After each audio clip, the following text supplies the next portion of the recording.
ಪವನ್ ನಂಬರನ್ನೇ ತನ್ನ ನಂಬರ್ ಎಂದು ಕೊಟ್ಟಿದ್ಲು ಪವಿತ್ರ ಗೌಡ. ರೇಣುಕಾಸ್ವಾಮಿ ಹುಡುಕಿದ್ದು ರಾಘವೇಂದ್ರ, ಜಗದೀಶ್, ಮನು. ನನ್ನ ರೇಟ್ ಕೇಳ್ತೀಯಾ ಅಂತ ಪವಿತ್ರಾಳಿಂದಲೂ ಹಲ್ಲೆ. ಈ ಸುದ್ದಿಯನ್ನ ನೋಡೋಣ ಚಾರ್ಜ್ ಶೀಟ್ ನ್ಯೂಸ್ ಟಾಪ್ನಲ್ಲಿ. ಜೂನ್ 3ರಂದು ಡ್ರಾಪ್ ಮೀ ಯುವರ್ ನಂಬರ್ ಅಂತ ಮೊಬೈಲ್ ನಂಬರ್ ಕಳಿಸುವಂತೆ ಹೇಳಿದ್ಲು. ಆದ್ರೆ ರೇಣುಕಾಸ್ವಾಮಿ ನಿನ್ನ ನಂಬರ್ ಕೊಡು ಅಂತ ಪವಿತ್ರ ಗೌಡಾಳಿಗೆ ಕೇಳಿದ್ದ.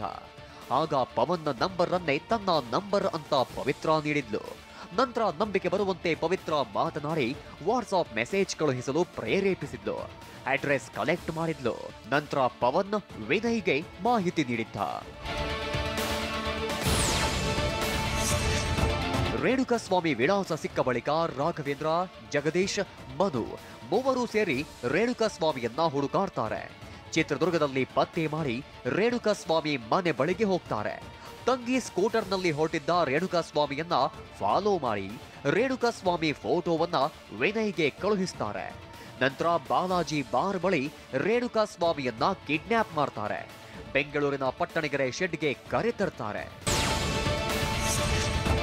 ಜೂನ್ 8ರಂದು ಸಂಜೆ 4:45ಕ್ಕೆ ದರ್ಶನ್ ಪವಿತ್ರಾಳನ್ನ ಶೆಡ್ಗೆ ಕರೆದೊಯ್ತಾನೆ. ಅಲ್ಲಿಗೆ ಹೋದ ಮೇಲೆ ದರ್ಶನ್, ಪವಿತ್ರ, ಪವನ್, ವಿನಯ್, ಪ್ರದೋಷ್ ರೇಣುಕಾಸ್ವಾಮಿ ಮೇಲೆ ಹಲ್ಲೆ ನಡೆಸ್ತಾರೆ. ನೆಲದ ಮೇಲೆ ಕುಳಿತಿದ್ದ ರೇಣುಕಾಸ್ವಾಮಿಗೆ ದರ್ಶನ್ ಹಿಗ್ಗಾಮುಗ್ಗಾ ಬೈತಾನೆ. ನನ್ನ ಹೆಂಡತಿಗೆ ಕೆಟ್ಟದಾಗಿ ಮೆಸೇಜ್ ಕಳಿಸ್ತೀಯಾ, ಖಾಸಗಿ ಪಾಠಗಳ ಫೋಟೋ ಕಳಿಸ್ತೀಯಾ ಎಂದು ಆಕ್ರೋಶದಿಂದ ರೇಣುಕಾಸ್ವಾಮಿ ಎದೆ, ಮೊಣಕಾಲು ಸೇರಿದಂತೆ ಇತರೆ ಕಡೆ ದರ್ಶನ್ ಒದ್ದು ಬಿಡ್ತಾನೆ.